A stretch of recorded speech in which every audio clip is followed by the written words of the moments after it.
আমার প্রিয় শ্রোতা বন্ধুরা, আমি পামেলা। আমার চ্যানেল গল্পের ডায়েরি বাই পামেলাতে আবার সবাইকে আমি স্বাগত জানাচ্ছি। আমি এখন পাঠ করতে যাব একটু অন্য ধরনের একটি গল্প, অত্যন্ত দমফাটা একটি হাসির গল্প। আমি যখন 4 মাস আগে আমার এই চ্যানেলটি স্টার্ট করেছিলাম, তখন আমি ঠিক করেছিলাম এই গল্পটি আমি পড়ব। অনেক দিন আগেই অবশ্য গল্পটি আমার পড়া ছিল, কিন্তু আমার এতটাই ভালো লেগে গিয়েছিল, আমি কিছুতেই আপনাদের সঙ্গে শেয়ার না করে ঠিক স্বস্তি পাচ্ছি না। তাই আমি ঠিক করেছি যে এই গল্পটি আজ আমি পড়ব। আপনারা বুঝতেই পারছেন গল্পের নাম এবং গল্পের লেখককে, শ্রী দুলেন্দ্র ভৌমিক। উনি একজন প্রখ্যাত সাহিত্যিক এবং গল্পের নাম আলেকজান্ডারের পিসি। অত্যন্ত সুন্দর এবং হাসির একটি গল্প, নির্মল হাসির যাকে বলা হয়। আপনারা প্লিজ গল্পটা শুনবেন, আমার রিকোয়েস্ট। এছাড়া আমি এর আগে আরেকটি গল্প হাসির পড়েছি, সঞ্জীব চট্টোপাধ্যায়ের লেখা বিকাশের বিয়ে। সেটির লিঙ্কও আমি ডেসক্রিপশন বক্সে দিয়ে দেবো, আপনারা প্লিজ সেটা দেখে নেবেন। এছাড়া আপনারা তো জানেন আমার চ্যানেল লিঙ্ক সবসময় ডেসক্রিপশন বক্সে দেওয়া থাকে, সেখানে আপনারা বিভিন্ন ধরনের রহস্য উপন্যাস এবং অন্যান্য গল্প উপন্যাস পাবেন। গল্পটা যদি ভালো লাগে তাহলে প্লিজ একটা লাইক দেবেন। এছাড়া শেয়ার, কমেন্ট ও সাবস্ক্রাইব করে আমার পাশে থাকবেন। আর তাছাড়া বেল আইকন অবশ্যই প্রেস করে রাখবেন, তাহলে আমি দিনের কোন সময় কোন গল্প আপলোড করব আপনারা তার নোটিফিকেশান পেয়ে যাবেন এবং পরে সময় করে শুনেও নিতে পারবেন। তাছাড়া ধৈর্য ধরে গল্পটা পুরোটা শুনবেন, না হলে আপনাদের ভালো লাগবে না। তাহলে চলুন সরাসরি চলে যাচ্ছি গল্প পাঠের আসরে। আজকের গল্প আলেকজান্ডারের পিসি। সংখ্যাগরিষ্ঠ বাঙালি ছেলেদের মতো আমাদেরও একটা ক্লাব ছিল। সেই প্রবাদের মতো কয়েকজন বাঙালি একত্রিত হলে যেমন ক্লাব করে এবং সেই ক্লাবে একদিন দুর্গাপুজোর আয়োজন করে, বছর বছর দুর্গাপূজা চালিয়ে যায়। আমরাও ঠিক সেটাই করেছিলাম। ইচ্ছা ছিল সেই ক্লাবের নাম দেব কিশোর সংঘ, কিন্তু ওই নামে দুটো ক্লাব ইতিমধ্যে প্রতিষ্ঠিত হওয়ায় আমাদের আশা পূর্ণ হলো না। আমাদের এই ক্লাবটি কিশোর সংঘ, এবং সেই সংঘ ছেড়ে যে সমস্ত ধেড়ে কিশোররা চলে এসেছিলেন তারা তাদের ক্লাবের নাম দিয়েছিলেন নব কিশোর সংঘ। তাই বাধ্য হয়ে আমাদের এক ধাপ নিচে নেমে ক্লাবের নাম রাখতে হলো বালক সংঘ। যদিও বয়সের বিচারে আমরা কেউ কিন্তু বালক ছিলাম না, বরং কিশোর বলাই সঙ্গত। আমাদের ক্লাবের সদস্যদের মধ্যে একজনের নাম ছিল গদা, আর একজনের নাম ছিল ন্যাড়া। ন্যাড়ার মাথায় শৈশবকাল থেকে কোনো চুল ছিল না। কেন যে চুল গজায়নি কে জানে। অনুর্বর বা পতিত জমির কথা তো শুনেছি, কিন্তু এমন অনুর্বর মাথা দেখা পাওয়া সে ভারী কঠিন।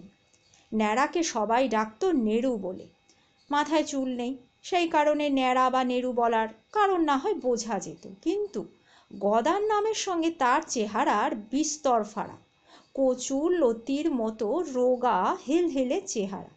গদা তো দূরের কথা, 5 কেজির একটা ব্যাগও তুলতে পারত না। গদার স্বাস্থ্যের উন্নতির জন্যে গদার পিসি কম চেষ্টা করেননি। ওদের বাড়িতে পিসিতন্ত্র বড্ড জোরদার। পিসির কথাই শেষ কথা, তার মুখের ওপরে কেউ কথা বলতে সাহস পায় না। গদাদের গোয়ালে খান সাথে গরু, সারা বছর দুধের যোগান অব্যাহত। দুধের মোটা সর, দই, ছানা আরও অনেক কিছু খাইয়েও গদাকে কিংবা গদার গায়ে 250 গ্রাম মাংসও কিন্তু বাড়ানো যায়নি। তবু কেন যে ওর নাম গদা ঘোষ কে জানে। গদা নিজেই যখন জানে না, তখন আমাদের আর জানার কোনো উপায় নেই। আমাদের বালক সংঘের কর্মসূচির মধ্যে ছিল বিকেলে ফুটবল খেলা, শীতকালে ছুটির দিনে দুপুরে কিংবা দুপুর গড়ানোর ঠিক পরে পরে ক্রিকেট খেলা। এখনকার মতো সারা বছর ক্রিকেট খেলার রেওয়াজ তখনও এখানে তৈরি হয়নি। এখনকার মতো দেখতেও ফুটবল ছিল না। বলকে রোজ পাম্প দিয়ে ফোলাতে হতো, তারপর সেই বলের মুখে লাগানো সুতো দিয়ে বল বাঁধতে হতো। এই সমস্ত কাজে দক্ষ ছিল ন্যাড়া। ন্যাড়ার বাবার ছিল বাজারে সাইকেল, রিক্সা ইত্যাদি সারানোর দোকান। ওই দোকান থেকে বলে পাম্প দিয়ে নিয়ে আসতো। তবে খেলা যাই হোক, ক্রিকেট খেলা নিজেদের মধ্যে দল করে কিংবা অন্য ক্লাবের সঙ্গে ম্যাচ, সেই খেলায় লাঞ্চের কোনো অভাব কিন্তু কোনো দিন ঘটেনি। ফুটবলের হাফ টাইমে শুধু লেবু নুন থাকলেও খেলা শেষে মুড়ি মুড়কির ঠোঙা কিন্তু হাজির। এই সমস্তই জুটতো গদার কল্যাণে। খেলাধুলা করলে স্বাস্থ্যের উন্নতি হবে। এই কথাটা জানার পর পিসির কৃপায় আমাদের খাবারের জিনিসের কিন্তু অভাব ছিল না। গদার পিসি অত্যধিক মুখরা ছিলেন, কিন্তু মনটা বড্ড ভালো ছিল। গদাকে যেমন তিনি কঠিন শাসন করতেন, তেমনই বড্ড বেশি রকম ভালোবাসতেন। গদার বাবা চটকলে একটা চাকরি করলেও গদার সংসারটা কিন্তু সামলাতেন পিসি নিজে একা। লোকে যেমন বলে উনি রেগে গেলে, তেমন কথা গদার পিসির ক্ষেত্রে কিন্তু কখনো খাটবে না। পিসি রেগে যেতেন না, রেগে থাকতেন। লোকের রটনা গদার পিসি মেজাজের আঁচ পেয়ে নাকি গদার পিসেমশাই বিয়ের 3 মাসের মধ্যে গয়া এক্সপ্রেসে চেপে গয়ায় গিয়ে নিজের পিণ্ডি দান করে সন্ন্যাসী হয়ে দেওঘরের তপবনে নাকি চিত্রকূট কোনো একটা পাহাড়ের মাথায় সেই যে উঠে বসেছেন, আজও নাকি নামেননি। এসব নিয়ে পিসির কখনো তেমন কোনো মনোবেদনা ছিল কিনা গদা বা গদার বাবা কেউ সেটা কিন্তু জানে না। পিসির বাড়ির পিছনে অনেকটা জমি, সেই জমিতে অনেক রকমের গাছ টাছ আছে। শুধু ফল ফুলের গাছ নয়, অনেক রকম তরি তরকারির গাছ থাকায় একে ওকে দিয়ে থুয়ে বাজারে বিক্রি করেও বেশ একটা টাকা পাওয়া যায়। পিসির শুধু গদা আর গোয়ালের গরু নিয়েই ভয়। যদি গদা বা গরু হারিয়ে যায়, কেউ যদি চুরি করে, তাই রেল স্টেশনের কাছ থেকে ফটোর দোকানে গিয়ে ফটো তোলার লোক একদিন পিসি ধরে নিয়ে এসেছিলেন। ফটোগ্রাফার তো ভাবতেই পারিনি আজ সকালে বউনি হবে গরুর ফটো তুলে। একটু দাম অবশ্য নিয়েছিল, কিন্তু 7খানা গরু আর গদার ফটোগুলো হয়েছিল বড্ড চমৎকার।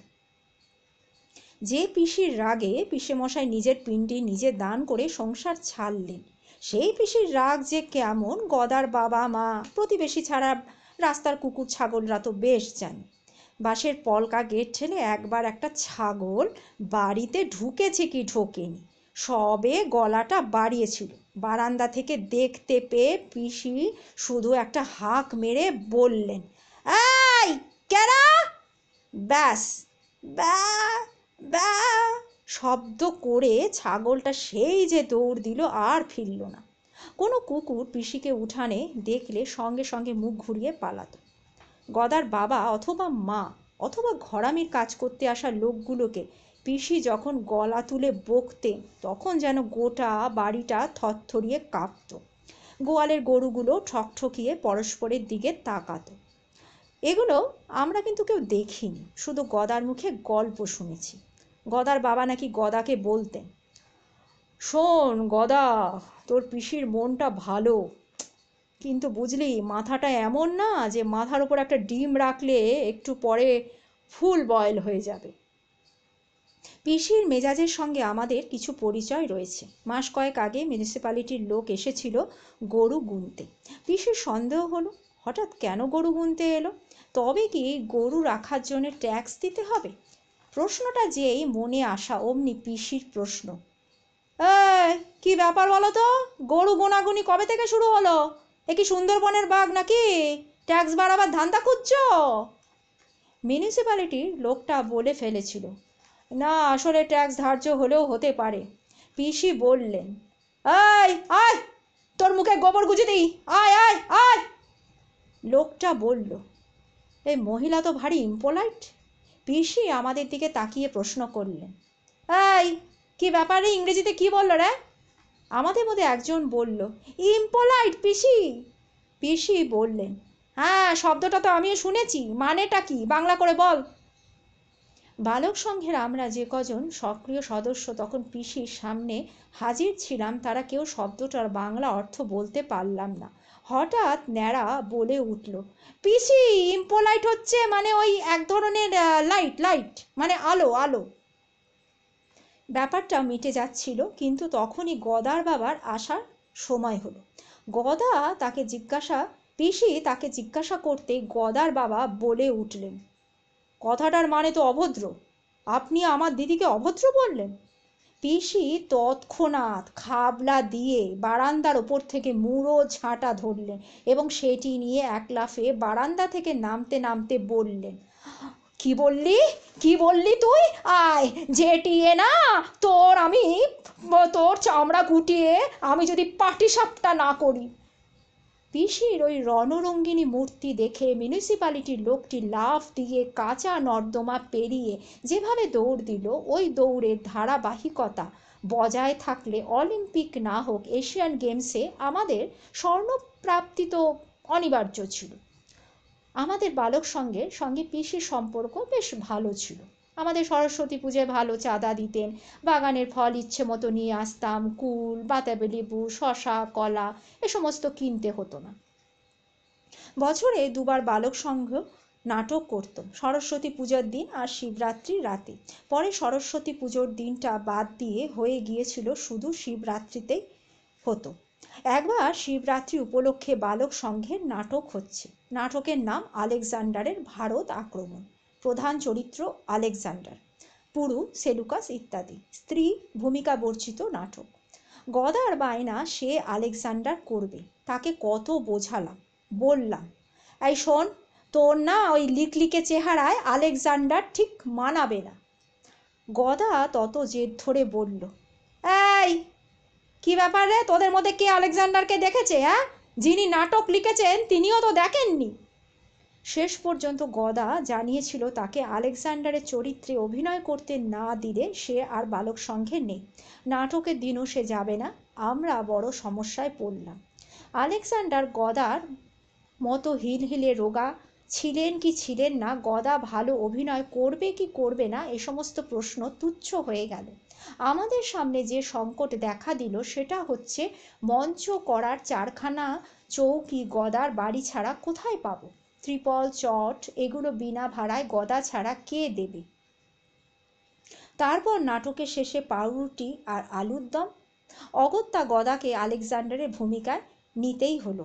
আমাদের নাট্য পরিচালক সুবল নন্দী বললেন, দেখো, অত দূর থেকে যুদ্ধ করতে করতে আফগানিস্তান পেরিয়ে কাশ্মীরে এসেছে আলেকজান্ডার, তো শরীরের মেদ তো কিছুটা কমেছে নাকি? আমি বললাম, কি বলছেন সুবলদা, তাই বলে এতটা? সুবলদা বললেন, দেখো, চারখানা চৌকি, ত্রিপল, চট, আলুর দম এগুলোর বিনিময় আলেকজান্ডার যদি একটু বেশি মাত্রায় রোগা হয়ে যায়, সেটা তো মেনে নিতেই হবে ভাই। আমরা মেনে নিয়েও ছিলাম, কিন্তু আগেই বললাম শেষ রক্ষা হলো না। প্রথমে আপত্তি তুললেন সুবলদার আনা মেকআপ ম্যান। তিনি গদাকে দেখে আঁতকে ওঠার ভঙ্গিতে বললেন, কি, এ হচ্ছে আমাদের আলেকজান্ডার? হ্যাঁ, 50-এ দুর্ভিক্ষ কবলিত কোনো গ্রামের কিশোর ছাড়া একে কিছু বানানো সম্ভব না। না মশাই, আমাকে ক্ষমা করুন। তারপর ড্রেসার আবার বললেন, আহ কি কি পরাবো বলুন তো ওকে? সুবল বাবু, এর সাইজের কোনো পোশাক আমার বাক্সে কিন্তু নেই। সুবলদা বললেন, দেখুন মা, কি বলবো, এটা পাড়ার ক্লাবেরই তো ব্যাপার, নিতান্ত কিশোর, বুঝতেই পাচ্ছেন, তো যা হোক একটা কিছু পরিয়ে দিন না, একটু পরিয়ে দিন কিছু একটা। শেষ পর্যন্ত মাথায় মুকুট, গায়ে বেজায় ঢোলা রংচঙে একটা জামা পরিয়ে গদাকে আলেকজান্ডার সাজানো হলো। গদা নিজেকে আয়নায় দেখতে দেখতে বলল, না, বেশ ভালোই মানিয়েছে, খারাপ কিন্তু মানায়নি, কি বল? ওদিকে ন্যাড়াকে সাজানো হয়েছে কাশ্মীরি ব্রাহ্মণ। মেকআপ ম্যান ন্যাড়ার অমন মসৃণ মাথা দেখে তো বেজায় খুশি। তিনি মাথায় টিকি লাগাতে গিয়ে একটা লম্বা বেনি লাগিয়ে দিয়ে বললেন, তখন কাশ্মীরে ব্রাহ্মণরা লম্বা টিকি রাখতেন, দেখবেন। সুবলদা বললেন, কিন্তু আপনি যা লাগিয়ে দিয়েছেন এটা তো টিকি নয়, মানে এটা তো মেয়েদের একটা বেনি। মেকআপ ম্যান বললেন, আরে এখন ক্রেপ পাকিয়ে টিকি বানাতে সময় লাগবে, আমার কাছে জাহানারার রেডিমেড বেনি ছিল, সেটাই ভালো করে লাগিয়ে দিলাম। আলেকজান্ডারের চেহারার খামতি আমি যতটা পারছি পূরণ করার চেষ্টা করছি। আমরা আর কেউ প্রতিবাদ করার সুযোগ পেলাম না। সুবলদা আমাদের সান্ত্বনা দেওয়ার ভঙ্গিতে বললেন, শোনো, ওই সমস্ত নিয়ে না তোমরা ভেবে ভেবে মন খারাপ করো না। অ্যাক্টিংটাই হচ্ছে আসল, ওটা করে ভালো করে করো, করে লোকের মন জয় করে নাও। আগেই বললাম শেষ রক্ষা হলো না। অনেক রকম প্রতিকূলতার মধ্য দিয়ে নাটকটা শুরু হলো। পাড়ার কিশোরদের নাটক, দর্শকদের মধ্যে অভিভাবকদের ভিড়ই বেশি। তাছাড়া ক্লাবে যে সমস্ত ছেলে অভিনয় করার সুযোগ পায়নি, তারা, বিশেষ করে তাদের কেউ কেউ আমাদের নাটকে বিঘ্ন সৃষ্টি করার চেষ্টা করছিল। কিন্তু আমাদের অন্য সদস্যরা তৎপর থাকায় সেই অপচেষ্টা খুব একটা কাজে লাগলো না। নাটকের মধ্যে তখন আলেকজান্ডার বীর দর্পে ভারত আক্রমণ করে ভারতের খণ্ডরাজ্যগুলোকে তছনছ করছেন। রাজা পুরুর প্রতিবেশী রাজ্য তক্ষশিলার রাজা অম্ভি প্রতিবেশী রাজা পুরুর শক্তিকে খর্ব করার জন্য নিজে যেচে গিয়ে আলেকজান্ডারের সঙ্গে বন্ধুত্ব করে তার বশ্যতা শুধু স্বীকারই করলেন না, তাকে নানাভাবে সাহায্য করতে লাগলেন। এই দৃশ্যে রাজা অম্ভি নত মস্তকে আলেকজান্ডারকে নমস্কার জানিয়ে বলবেন, আপনাকে তক্ষশিলার পক্ষ থেকে অভিনন্দন জানাচ্ছি। আলেকজান্ডার কোমর বন্ধ থেকে তলোয়ার বের করে বলবেন, আমিও আপনার বন্ধুলাভে প্রীত হলাম। এতদিন ধরে মহড়া হয়েছে কিন্তু কোনোদিন টের পাইনি গোপাল দাসের এমন একটা রোগ আছে। সে আমাদের সহপাঠী, কিন্তু তক্ষশিলা বলতে গিয়ে সে যেমন করে তোতলাতে শুরু করলো তাতে তক্ষশিলা উচ্চারণ আজ রাতে তা শেষ হবে কিনা সেই নিয়ে সংশয় দেখা দিল। সে যখন তক্ষ তক্ষ করে তোতলাচ্ছে আলেকজান্ডার মানে আমাদের গদা, তখন রেগে গিয়ে রাজা অম্ভিকে বলে উঠল, ওহ, কথা শেষ করো, আমি তো খাপ থেকে তলোয়ারটাই বের করতে পারছি না। দর্শকরা হেসে ওঠার আগেই দর্শকদের ভেতর থেকে মুড়ো ঝাঁটা নিয়ে গদা আর পিসি কখন যে এগিয়ে এসে মঞ্চে উঠে আলেকজান্ডারের কান ধরে ঝাঁকানি দিয়ে বলতে শুরু করেছে, এই, আমার গোয়ালের গরু কোথায় রে? হ্যাঁ, গোয়ালে 6খানা গরু আর 1খানা কোথায়, বল বল শিগগিরি। আলেকজান্ডারের পিঠে ঝাঁটার বাড়ি পড়তে গোপাল দাস বলে ফেলতে পারল, তক্ষশিলা। পিসি বিদ্যুৎ গতিতে ঘুরে দাঁড়িয়ে গোপালের দিকে তাকিয়ে প্রশ্ন করলেন, আয়, সেটা কোন চুলোয় রে? গদা তলোয়ার খুলতে গিয়ে বুঝল পিসি কান ধরে যেভাবে টানছেন তাতে সত্যিকারের আলেকজান্ডারের পক্ষেও তলোয়ার বের করা সম্ভব নয়। এদিকে তলোয়ার টানাটানি করতে গিয়ে ফস করে জরির পাড় দেওয়া ধুতি মঞ্চের ওপর খুলে যেতেই হাফ প্যান্ট পরা আলেকজান্ডারকে কান ধরে মঞ্চ থেকে টেনে নিয়ে যেতে যেতে পিসি বলতে লাগলেন, এই চল, এই চল, দেখাবি কোথায় তোর তক্ষশিলা। আমার দুধের গায়ে খোয়ারে দিয়ে পয়সা রোজগার করে সেই পয়সা থ্যাটার হচ্ছে, হ্যাঁ? কেন আমি তোদের টাকা দিই না?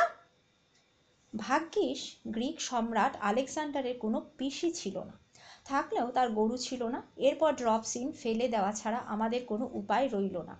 আমি সুবলদাকে গিয়ে জিজ্ঞাসা করলাম, কি হবে সুবলদা এখন, কতক্ষণ ড্রপ সিন ফেলে রাখবো? সুবলদা একটু ভেবে নিয়ে বললেন, পিসির দিক থেকে যে একটা সাবোতাজ হতে পারে এমন একটা আশঙ্কা অবশ্য ছিল, কিন্তু গদা গরু নিয়ে খুঁজে আস্তে আস্তে তো সকাল হয়ে যাবে, আর শিব চতুর্দশী তো শেষ হতে চলল। আমরা কি করব ভেবে না পেয়ে নাট্য পরিচালক সুবলদাকে আবার প্রশ্ন করলাম, সুবলদা কি হবে এখন, মানে এবার থেকে তো আর মুখ দেখানো যাবে না, রাস্তায় তো সুবলদার বেরোতে পারবো না। সুবলদা এদিক ওদিক তাকিয়ে ন্যাড়াকে মনোযোগ দিয়ে কি যেন একটা দেখতে লাগলেন। আমরা কেউ ভেবে পেলাম না সুবলদা ন্যাড়ার মধ্যে কি একটা দেখলেন। ন্যাড়ার মসৃণ মাথায় জরির ফিতে জড়ানো লম্বা বেনি, মেকআপ ম্যান টিকির বদলে রেডিমেড বেনি, যেটা শাহজাহানের কন্যা জাহানারার জন্য তৈরি ছিল, সেটাই লাগিয়ে দিয়ে বলেছিলেন, মশাই, ইতিহাসটা ঘেঁটে দেখবেন, 387 খ্রিস্টপূর্বাব্দে আলেকজান্ডার হিন্দুকুশ পর্বত অতিক্রম করে ভারতবর্ষে এসেছিলেন। ওই সময় কাশ্মীরের অঞ্চলের ব্রাহ্মণরা লম্বা টিকি রাখতেন। সুবলদা ন্যাড়াকে কাছ থেকে দেখে বললেন, ন্যাড়া, তুই তো ভালো আরতি করতে পারিস, তাই না রে? ন্যাড়া সম্মতিসূচক ঘাড় নাড়ল। সুবলদা বললেন, শোন, ড্রেসারকে দিয়ে তোকে শাড়ি আর ব্লাউজটা পরিয়ে দিচ্ছি, হ্যাঁ? তুই কাশ্মীরি নর্তকী সেজে রাজা অম্ভি, না না না না, অম্ভি না, অম্ভি না, ব্যাটা ডায়লগ বলতে গেলেই বিপদ বাঁধাবে, তুই এক কাজ কর, পুরো রাজের সবাই নেচে যা। ন্যাড়া বলল, নাচবো? কি বলছো সুবলদা, আমি তো নাচ জানিই না। সুবলদা ধমক দিয়ে বললেন, এই শোন, নাচ না পারিস আরতি করে যাবি, আর সঙ্গে তবলাটা বাজবে ওই ঢাকের মতন, হ্যাঁ? এই শোন, পুরু পুরু পুরো কোথায়? পুরু গিয়ে সিংহাসনে বসো, যাও। ন্যাড়া প্রশ্ন করল, কিন্তু সুবলদা কতক্ষণ আরতি করব? সুবলদার উত্তর, না না, শোন, বেশিক্ষণ নয়, একটু পরে দুধ গিয়ে খবর দেবে গ্রিক সম্রাট রাজ্য আক্রমণ করছেন, তো যতক্ষণ দুধ গিয়ে সংবাদ না দেয় ততক্ষণ কিন্তু আরতি করে যাবে। একটু দেরি হলো, পর্দা উঠল, দর্শকরা সবাই খুশি। নাটক যতটুকুনি দেখা হয়েছে তার মধ্যে গদার অর্থাৎ আলেকজান্ডারের পিসির কর্মকাণ্ডকে কেউ ভুলতে পারছে না। পর্দা উঠতেই শুধু বায়াতে ঢাকের মতন একটা চাটি পড়ল। রাজা পুরু তখন সিংহাসনে বসে। সুবলদা এক ধাক্কা দিয়ে ন্যাড়াকে মঞ্চে ঢুকিয়ে দিয়ে বললেন, এই ন্যাড়া, যা ডান্স শুরু কর। ন্যাড়া মঞ্চে ঢুকে আবার উইংসের দিকে ফিরে গেল। সুবলদা ক্ষেপে গিয়ে বললেন, ওহো, তুই ফিরে এলি কেন? যা জানিস তাই শুরু কর না। কথা শেষ করে আবার এক ধাক্কা। এবার হুমড়ি খেয়ে পুরু রাজার পায়ের কাছে ন্যাড়া পড়ল। পুরু সেজেছিল আমাদের বালক সংঘের সম্পাদক নেবুদা নিজে। ভালো নাম বিপ্রপদ গুহ ঠাকুরতা, কিন্তু সবাই নেবু বলে ডাকত। নেবু পরিবেশটা সামাল দেওয়ার জন্যে নিজে থেকেই বলে উঠল, নর্তকী, তোমার অনুপম নৃত্য দেখাও। ন্যাড়া বলে ফেলল, এই সত্যি বলছি নেবুদা, আমি আমি নাচ জানি না। বলেই আবার উইংসের দিকে যেতে দেখল পায়ের জুতো হাতে নিয়ে সুবলদা দাঁড়িয়ে। ন্যাড়া উল্টো দিকের উইংসের দিকে দৌড়ে যেতেই দেখল সেখানে আরও দুজন সদস্য, যারা সৈনিক সেজেছিল, তারা বল্লম তুলে তাকে খোঁচা মারতে চাইছে। ন্যাড়ার অবস্থা এমন যেন ইডেনের ক্রিকেট ম্যাচে হঠাৎ কুকুর ঢুকে পড়লে যেমন হয় তেমন। ন্যাড়া তো নাচ জানে না, অগত্যা আরতি করতে লাগলো। একটু পরে আরতি করার পর হঠাৎ ন্যাড়ার মনে হলো, তাই তো, হাত দুটো বেশ খালি খালি লাগছে কেন। সে কোনো কিছু না ভেবে পুরুরাজ নেবুর মাথা থেকে মুকুটটা খুলে নিয়ে তাকেই ধুনুচি করে নাচতে লাগলো। নেবু তো রেগে গিয়ে উঠে দাঁড়িয়ে ডাকলো, নর্তকী, তুমি বড্ড বেয়াদব। তুমি জানো আমি কে? আমি মহারাজ পুরু। ন্যাড়ার তখন কোনো দিকে মন নেই, সে ধুনুচি নৃত্য নেচেই চলেছে। এই সময় দূত এসে খবর দেবে, মহারাজ সম্রাট আলেকজান্ডার আমাদের রাজ্য আক্রমণ করেছে। দূতের পাঠ করছে গোকুল বর। সুবলদা ছাড়া এই গোকুলদাই বালক সংঘের একমাত্র চাকুরিজীবী সদস্য। সে ছিল আমাদের বিদ্যালয়ের একজন দপ্তরি। ঘণ্টা বাজানো, মাস্টার মশাইদের ফাই ফরমাস খাটা, হেডমাস্টার মশাইয়ের বাড়ির কাজ, টিফিনের সময় টিচার্স রুমে সবার জন্য টিফিন আনা এবং সবার কাছে নিরন্তর ধমক খাওয়াই ছিল তার কাজ। সে আমাদের সদস্য হয়েছিল অভিনয়ের সুযোগ পাওয়ার লোভে। ভালো চাঁদা দিত, অনেক খাটতেও পারত। দূতের ভূমিকা পেয়ে সে বেজায় খুশি। কিন্তু ওই রাত্রিটা অন্যান্য বছরের শিবরাত্রির মতো কিন্তু ছিল না। যে কারণেই হোক শিব রুষ্ট ছিলেন, তাই দূত বেশে গোকুল মঞ্চে ঢুকে পুরুকে বলল, মহারাজ, দুঃসংবাদ। পুরু উঠে দাঁড়িয়ে বললেন, কি দুঃসংবাদ? দূতের বেশে গোকুল সামনের দিকে তাকিয়ে অবাক গলায় বলল, সম্রাট আলেকজান্ডার গরু সমেত ফিরে এসেছেন মহারাজ। পিছনে পিছনে তার বিপুল সেনাবাহিনী। একথা না বলে সে বলল, বিপুলা পিসি। আমরা হতভম্ব হয়ে উইংসের ভেতর থেকে মুখ বের করে দেখলাম দর্শকদের মধ্য দিয়ে হাফ প্যান্ট পরা বিধ্বস্ত আলেকজান্ডার আসছে। তার হাতে অস্ত্রের বদলে গরুর দড়ি, পিছনে গরু এবং তার পিছনে সেই মুড়ো ঝ্যাঁটা হাতে গদার পাড়া কাঁপানো পিসি। সামনে যে এত বড় বিপর্যয় ঘটছে ন্যাড়ার কিন্তু তাতে কোনো বিকারই নেই। পুজোর সময় মুখে ধুনুচি নিয়ে দু হাত ছড়িয়ে যেমন নাচে, ন্যাড়াও পুরুর মুকুট দাঁতে চেপে সেইভাবেই নেচে চলেছে। সুবলদা বললেন, ওহ, ওর নাম আমি আজ থেকে দিলাম নাচিয়ে নিরো। রোম নগরী যখন পুড়ছে, রোমান সম্রাট নিরো তখন নাকি বেহালা বাজাচ্ছিলেন। নাটকের এমন সংকট মুহূর্তে ন্যাড়া কেমন নেচে চলেছে। পিসি সেই বিখ্যাত কণ্ঠস্বর শোনা গেল। আমাদের সম্পাদক নেবুদাকে উদ্দেশ্য করে একটা হাঁক ছেড়ে পিসি বললেন, কই রে নেবু, নেবু কই? ও, কি যেছে, কে সেজেছে কিছুই তো বুঝতে পারছি না। তোদের গদাকে দিয়ে গেলুম, তো এসেই যখন পড়েছি তখন একটু দেখে যাই। গদা নাকি কিসের সব জান্ডা মান্ডা সেজেছে। গরুটাকে হাতছাড়া করতে পারবো না, ও আমার সঙ্গেই থাক। এবার মঞ্চের দিকে পিট পিটিয়ে দেখতে দেখতে পিসি বললেন, অমন বেড়ি দুলিয়ে নাচছে কেরা? আমাদের ন্যাড়া বলে মনে হচ্ছে না? এতকাল তো মাথায় এক গাছা চুলও গজালো না, এমন নেড়ুর গোবরে নিকোনো উঠোনের মতো মাথায় বেনি গজালো কেমন করে? এই নেড়ু, নেড়ু! পিসি ডাকছে নেড়ু নেড়ু বলে, আর দর্শকদের মধ্যে চিৎকার উঠছে, গরু হটাও, গরু হটাও। এর মধ্যে নেড়ুর উদ্দাম আরতি। থাকতে না পেরে পুরুরাজ আদেশে সুরে বললেন, লেটস গো, যুদ্ধযাত্রার প্রস্তুতি করা যাক। তার আগে কথাটা পুরুরাজ শেষ করলেন না, বা করতে পারলেন না। নৃত্যনত নেড়ুর পিছনে সপাটে এক লাথি কষিয়ে দ্রুত প্রস্থান করলেন। এবারও ড্রপ সিন ফেলে দেওয়া হলো। গতবারে ড্রপ সিন ফেলে দেওয়ার সাথে এবারে ড্রপ সিন ফেলে দেওয়া একটাই তফাৎ। গতবার ড্রপ সিন ফেলে দেওয়ার পর আবার উঠেছিল, কিন্তু এবার যে পড়ল তা আর উঠল না। আলেকজান্ডারের ভারত আক্রমণ মঞ্চে দেখানো গেল না বটে, কিন্তু গ্রিন রুমে ন্যাড়া বনাম নেবু, গদা বনাম সুবলদার একটা বাকযুদ্ধ বেঁধে গেল। একসময় গদা থাকতে না পেরে বলল, আসল আলেকজান্ডারের তো এমন পিসি ছিল না, সেই পিসির এমন গরুও ছিল না। যদি থাকতো এবং একখানা গরু যদি খুঁজে না পাওয়া যেত না, তবে ম্যাসিডোনিয়া থেকে ভারতে যুদ্ধ করতে আসা বেরিয়ে যেত। হ্যাঁ, ওই পিসির গোয়ালেই সারাটা জীবন কাটাতে হতো। ন্যাড়া তর্ক থামিয়ে বলল, আজ যতটুকু নাটক হয়েছে না, তার মধ্যে আমাকে কিন্তু বেশি পরিশ্রম করতে হয়েছে। আলেকজান্ডার তো কাজ হাঁটা খেয়ে গরু খুঁজতে পেরিয়ে গেল, আর নেবুদা চুপচাপ বসে রইল, তারপর বিপদ বুঝে কেটে পড়ল, আর আমি কোনো দিকে না তাকিয়ে নাটকের স্বার্থে নেচে গেলাম। আরে অন্তত এখন অন্তত আলুর দম আর পাউরুটিটা দাও।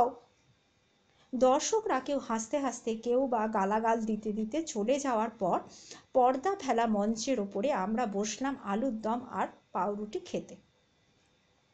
তখনও বাজারে পাউরুটি স্লাইস করে বিক্রির রেয়াত ছিল না। সবার হাতে একটা করে কোয়ার্টার পাউন্ডের পাউরুটি আর কলা পাতায় আলুর দম।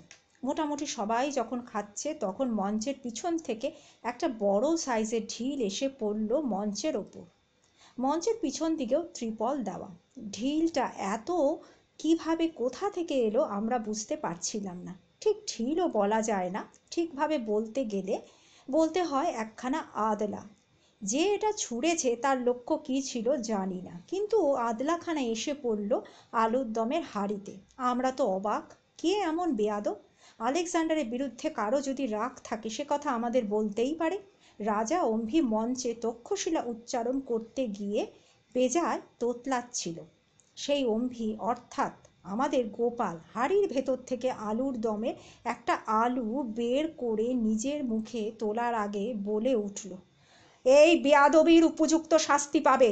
বন্ধুগণ, বালক সঙ্গ দুর্বল নয়। কে মারছে? এই মঞ্চে আলুর দমের হাঁড়িতে আদলা চমকানোর মানেটা কি? এই জঘন্য চক্রান্তের বিরুদ্ধে রুখে দাঁড়াতে হবে। বন্ধুগণ, হাত এঁটো। তাই খাওয়া শেষ হলে আমরা সবাই হাতে হাত মিলিয়ে শপথ করব। গোপালের কথা শেষ হওয়ার আগেই একখানা আস্ত ইট এসে পড়ল মঞ্চের ওপর। গোপাল এক লাফে সরে গিয়ে বলল, এগেন আর এগেন। সুবলদা বললেন, এই টর্চটা দে তো, মনে হচ্ছে ইটটা উপর থেকে পড়ছে।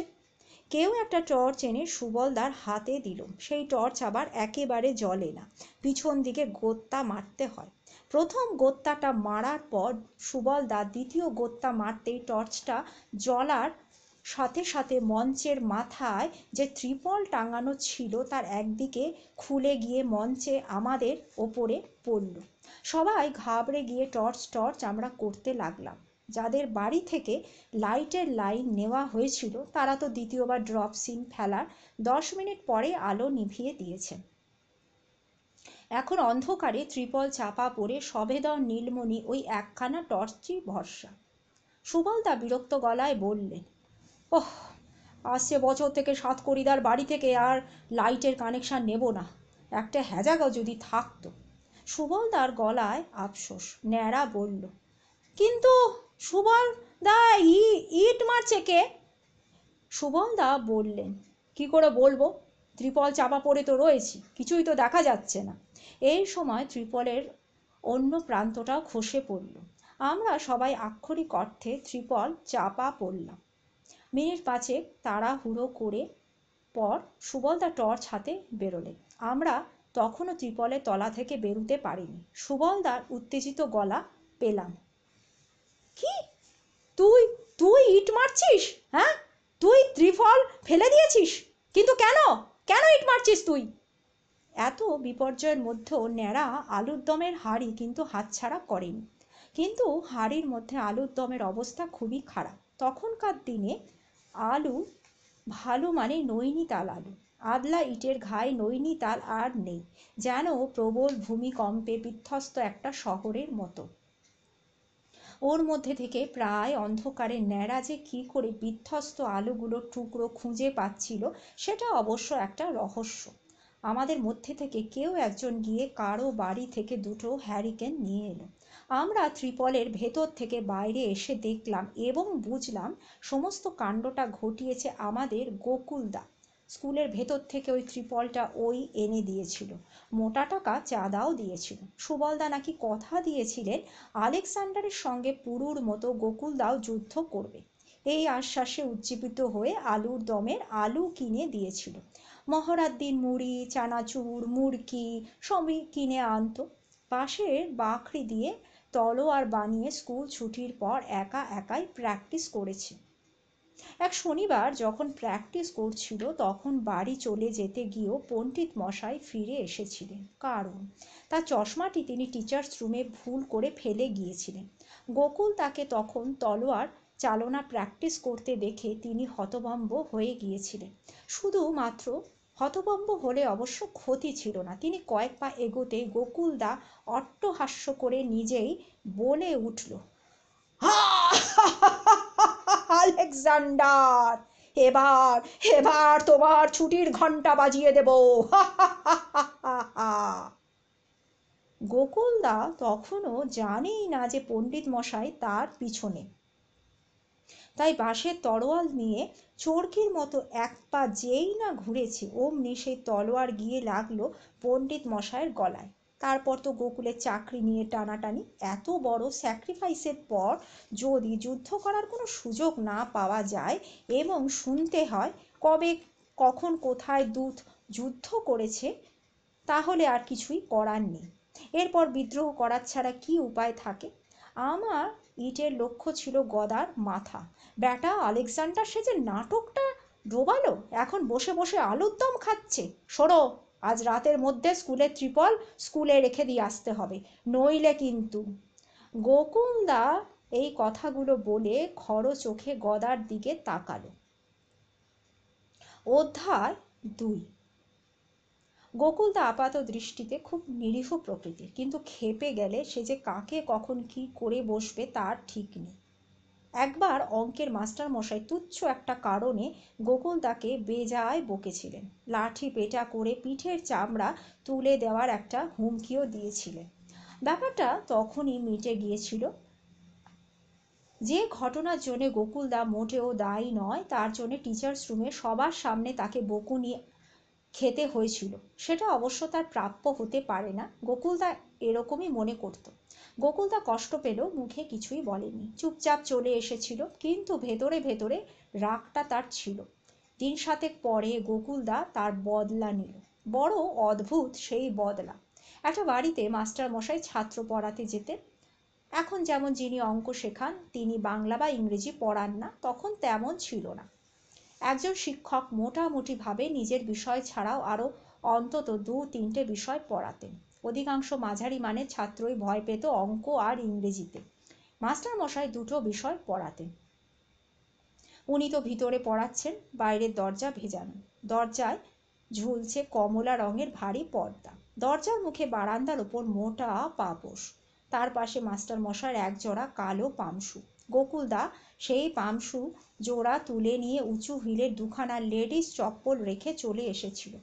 পড়ানো শেষ করে মাস্টার মশাই বেরিয়ে এসে দেখেন তার জুতো জোড়া নেই, পরিবর্তে পড়ে আছে এক জোড়া মেয়েলি চপ্পল, যার হিল অন্তত 2 ইঞ্চি উঁচু। এমন চপ্পল পরে কেমন করে তিনি হাঁটেন? ছাত্রের বাড়ি থেকে পড়িয়ে রোজ হেঁটেই আসেন। তখনকার দিনে 1 মাইল পথ হেঁটে যাতায়াত করা তেমন কোনো ঘটনাই নয়।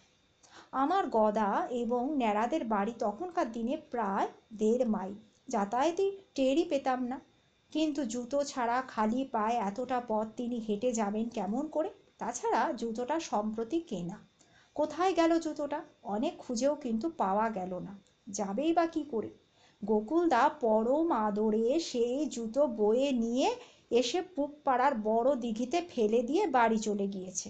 খালি পায়ে কোনো রকমে বাড়িতে এসেই মাস্টার মশাই বললেন, হ্যাঁ, ঘরে ঢোকার আগে পা দুখানা ভালো করে একটু ধুতে হবে।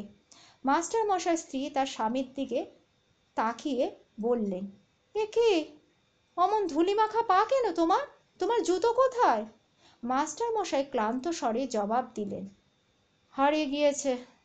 স্ত্রী আবার বললেন, সে কি গো, কি করে হারালো? মাস্টার মশাই বিরক্ত গলায় বললেন, কেমন করে হারায় সেটা জানলে কি আর হারাতো নাকি? স্ত্রী আতঙ্কিত গলায় আবার বললেন, জানো, ছেলে ধরার না খুব বেরিয়েছে, মানে জুতো ধরা, ছেলে ধরার মতন সব জুতো চুরি করে নিয়ে চলে যাচ্ছে। এই তো নন্দিতা জুতো জোড়াও চুরি হয়ে গিয়েছে। বেচারি আজই দুর্গাপুর থেকে আসলো। দুর্গাপুর থেকে মোটে দুদিন আগে ওটা কিনেছে। দিদি জামাইবাবুর বাড়িতে আসবে বলে কিনেছিল, কিন্তু মাস্টার মশাই বললেন, তা কোথায় হারালো, মানে রেলের কামরায় না স্টেশনে? এই সময় নন্দিতা এলো, জুতো হারানোর শোক তার চোখে মুখে। দিদির দিকে একবার তাকিয়ে বলল, আমি বলছি। পরে জামাইবাবুর দিকে তাকিয়ে বলল, না জামাইবাবু, রেলে বা স্টেশনে নয়, আসলে এখানে এই বাড়িতে। জুতো জোড়া তো সবে বারান্দার উপর আমি খুলেছি। ঘরে ঢুকে দিদি বলে ডাকতে দিদি বলল যে এই তো আমি।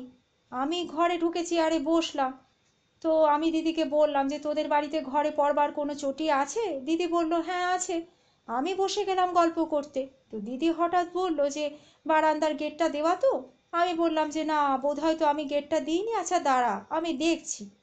তো আমি উঠে গিয়ে দেখি বারান্দার গেটটা দেওয়া ছিল না, আর আমার জুতো জোড়াও নেই। বড় শখ করে উঁচু হিলের জুতো জোড়া আমি কিনেছিলাম জামাইবাবু, এখনো জুতোর গায়ে স্টিকারটা লাগানো ছিল। মাস্টার মশাই বললেন, আচ্ছা জুতোটার রং কি? নন্দিতা জবাব দিল, একেবারে সাদা জামাইবাবু, তাতে জরির ফুল বসানো ছিল। এই ঘটনা ঘটে যাওয়ার অনেক দিন পর গোকুলদা আমাদের কয়েকজনকে ঘটনাটা বলেছিল। সেই কয়েকজনের মধ্যে গদা, ন্যাড়া, আমি আর সুবলদা ছিলুম। তাই আমরা জানি ছাত্রের বাড়ি থেকে উঁচু হিলের জুতো জোড়া পরের দিন আনিয়ে নিতে মাস্টার মশাই এবং তার স্ত্রীর মধ্যে কি জানি একটা নিয়ে ঝগড়া বেঁধে গেল। সেই ঝগড়া জেরে জানি না কিনা নন্দিতা 7 দিনের বদলে 2.5 দিনের মাথাতেই দুর্গাপুরে চলে গেল। গোকুলদার এই প্রতিশোধ স্পৃহার কথা মনে রেখে গদা এবং সুবলদা দুজনেই সমীহর চোখে গোকুলদার দিকে তাকালো। আমরা নিজেদের মধ্যে গোকুল গোকুল বললেও প্রকাশ্যে গোকুলদা বলেই ডাকতাম। শুধু সুবলদা আর নেবুদা গোকুলদার চেয়ে বয়সে বড় ছিল। আলেকজান্ডারের ভারত আক্রমণ মানে 327 খ্রিস্টপূর্বে আক্রমণের সময় তৎকালীন ভারতীয়দের কি দুর্গতি হয়েছিল কিংবা কতটুকুনি হয়েছিল সে সমস্ত কথা অবশ্য আমরা জানি না। কিন্তু নাট্যমঞ্চে শিবরাত্রিতে যেটা ঘটে গেল সেই কাণ্ড একটা দুঃস্বপ্নের মতো আমাদের তাড়া করে বেড়াতে লাগলো। গদা আর ন্যাড়ার পক্ষে তো পথে বের হওয়াই কঠিন হয়ে দাঁড়ালো। গদাকে সবাই দেখে বলতো, এই কি ব্যাপার রে, তুই আলেকজান্ডার সাজতে গেলি কেন? সজনে ডাঁটাও না তোর চেয়ে স্বাস্থ্যবান হয়। হ্যাঁ, দিল্লির গ্রিক দূতাবাসে যদি জানতে পারে তোর বিরুদ্ধে মামলা করবে, তোর জেল কিন্তু অনিবার্য, সাবধানে থাকবি। ন্যাড়া গিয়েছিল ময়রার দোকানে টক দই কিনতে। পয়সা দিয়ে বলল, দই দেব, আগে কাশ্মীরি নর্তকীর নাচটা দেখাতো ন্যাড়া। সবাই ক্লাবে এলো নিজেদের ক্ষোভ উগরে দিতে। গোপাল দাস রাজা অম্ভি সেজে তক্ষশিলা উচ্চারণ করতে গিয়ে বেজায় তোতলাচ্ছিল। সেই রাতের পর থেকে সে সময় পেলেই তক্ষশিলা, বাগাড়ম্ব, সৌভাগ্যশালী, কুশধ্বজ এই রকম সমস্ত কঠিন কঠিন শব্দ যেগুলো সুবলদা লিখে দিয়েছিলেন সেইগুলোই আওড়ে যাচ্ছে। আটকে গেলে নিজের গালে নিজে চড় মারছে।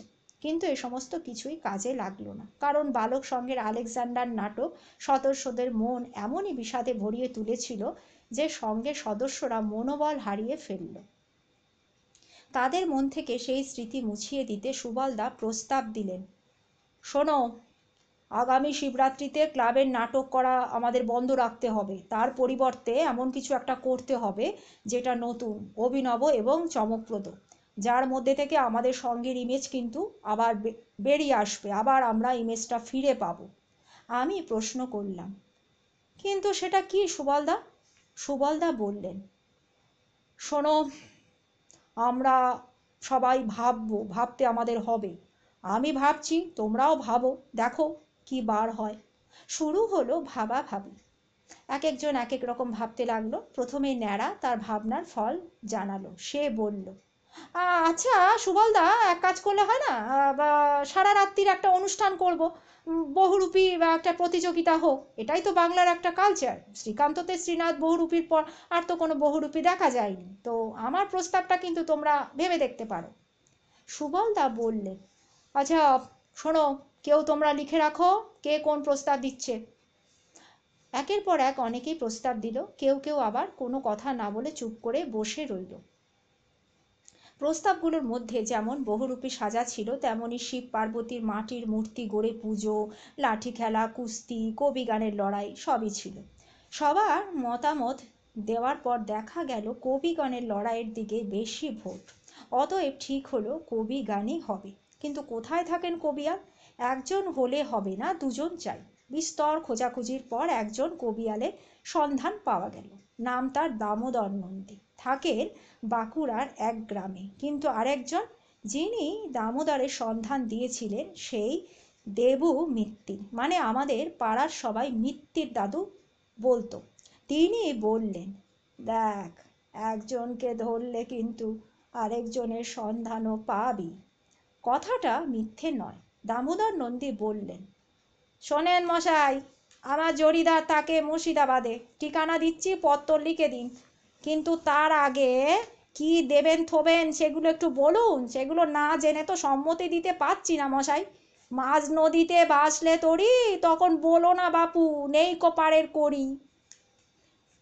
আমরা, মানে আমি আর সুবলদা তো থ। সুবলদা বললেন, আচ্ছা আপনি বলুন, আপনি কি নেবেন? দামোদর নন্দী বললেন, এই কবিগান গাইতে গিয়ে বেশ নাম যশ যেমন পেয়েছি, লাঞ্ছনা গঞ্জনাও কিন্তু কম পাইনি, বুঝলেন।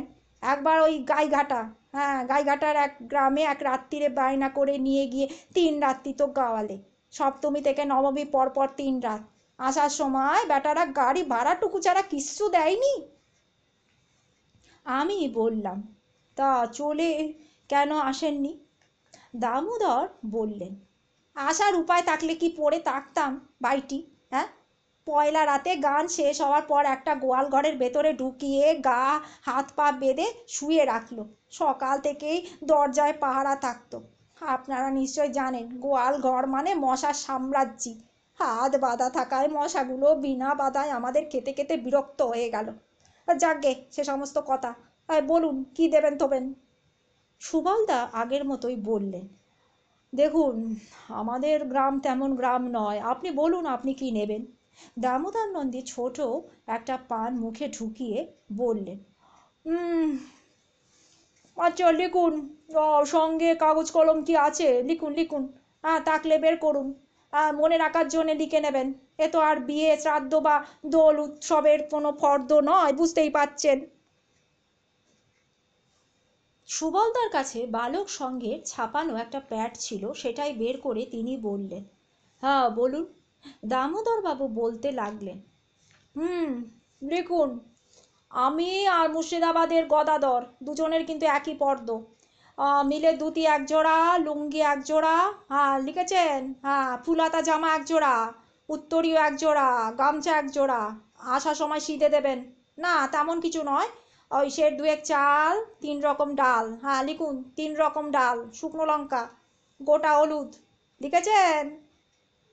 হ্যাঁ সরিষা তৈল, আনাজপত্র, কবিগান গাঁর দক্ষিণে। আমি বললাম, তা সেটা কত? দামোদরবাবু বললেন, লিখুন 200 টাকা করে, মোট 400 টাকা। সুবলদা রুষ্ট গলায় বললেন, আর? দামোদরবাবু আবার বললেন, দেখুন মশাই, বললে তো অনেক কিছুই বলা যায় না, কিন্তু আপনারা নব্যযুবক, আপনাদের মন যে কবি গানের দিকে ঝুঁকেছে এটাই মানে অনেক বড় কথা। তো ঠিক আছে, দিতে ইচ্ছা করলে দুখানা মাদুর, পঞ্চফল, বিবিধ মিষ্টান্ন, পঞ্চরত্ন অর্থাৎ সোনা, রূপা, তামা, কাঁসা আর পিতলের তৈজসপত্র দিতে পারেন, লিখে নিন। সুবলদা উঠে দাঁড়াতেই আমিও উঠে দাঁড়ালাম। দামোদরবাবু জানতে চাইলেন, তা মশাই, গদাধরকে কি পত্তর দেবেন না আমি লিখে দেব? সুবলদা বারান্দা থেকে নেমে উঠানে দাঁড়িয়ে বললেন, না, আপনাকে শুনুন, কষ্ট করে গদাধর বাবুকে পত্র লিখতে হবে না। ফর্দের যেটা চেহারা দাঁড়ালো তাতে ক্লাবে গিয়ে আলোচনা না করে আমি কিছুই বলতে পারছি না। তো যাই হোক, দেখা যাক কি হয়। আমি বললাম, হুম, গোয়ালঘরে 3 রাত্রি বেঁধে রাখার কারণটা এবার বোঝা গেল। এই কথা বলার পর আমরা আর কেউ দাঁড়াইনি, সোজা বাসে করে দুর্গাপুর স্টেশন। ট্রেনে উঠে সুবলদা বললেন, ওহ, এই ফর্দ দেখে মনে হবে বাপের শ্রাদ্ধের ফর্দ, শুধু পঞ্চশস্য, গোচনা আর কুশি নেই। আমরা জানতাম এই বাজেট ক্লাবে পেশ করানো যাবে না, কেউ আর কবি গানের দিকে গেল না, অতএব আবার ভাবনা শুরু হলো। আমার প্রিয় শ্রোতা বন্ধুরা, আজকের মতন এই গল্পটি এখানেই শেষ করলাম। আবার এর পরবর্তী এবং শেষ অংশ শোনাবো কালকে। আপনারা তৈরি থাকবেন শোনার জন্য এবং দয়া করে গল্পটি শুনবেন এবং এনজয় করবেন। তাহলে আজকের অনুষ্ঠান এখানেই শেষ করছি। নমস্কার।